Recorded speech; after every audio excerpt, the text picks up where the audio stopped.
ఆడపిల్ల అంటేనే ఇట్లా ఉండాలి, చెప్పకుండానే చేసే పని. ఇప్పుడైనా మా ఇంట్లో చపాతీ చేస్తున్నామంటే దానికి పిండి పిసకడానికి మా నాన్నని బలి చేస్తే మా నాన్న కండలు వీరుడు కాబట్టి ఏం చెప్తున్నా, పిండి పిసకడం అంటే నాకు అది చాలా బతుకం. రొట్టెలు చేయమని సూపర్. ఏంటంటే చూసిరా మా అక్క పాప రొట్టెలు చేయడానికి మా నాన్న పిండి పిస్తా ఉంటే తనకి రొట్టెని ఆ కోలబట్టి చేయాలని తనకి ఎట్లా తెలుసో ఏమో. నాన్న ఫస్ట్ ముద్దిచ్చిండు, దాన్ని ఆడుకుంటలే అని చూసినాము. అక్కడ పెట్టి ఇంట్లోకి గబగబా ఉరికింది. ఎందుకు ఉరుకుతుందా అనుకున్నాం.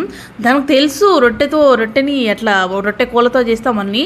ఇంట్లోకి వెళ్ళి రొట్టె కోలని తెచ్చుకొని మంచం కోడమే పెట్టి రొట్టె చేస్తుంది. ఇట్లా చిన్నపిల్లలది మైండ్ చాలా షార్ప్గా ఉంటుంది. వాళ్ళ ముందు మనమైతే ఏ చేస్తామో వాళ్ళు అదే చూసి నేర్చుకుంటారు. చిన్నగా ఉన్నప్పుడు ఇలా పనులు చేసే వాళ్ళు పెద్ద అయ్యాక పనులు చేయరంట, పని దొంగ అవుతారంట. మా అమ్మ అంట ఊకి ఐసోరిస్తూ ఉంటే చాలా బాధేస్తుంది. మా మిన్ని పాపతో ఇదే నా లాస్ట్ వీడియో. వదిలిపెట్టి మన ఊరు వదిలిపెట్టి ఊరుగాని ఊరొచ్చిన హైదరాబాద్. నిజంగా వాయిస్ ఓవర్ ఇస్తా ఉంటే కంట్లో నీళ్ళు వస్తున్నాయి.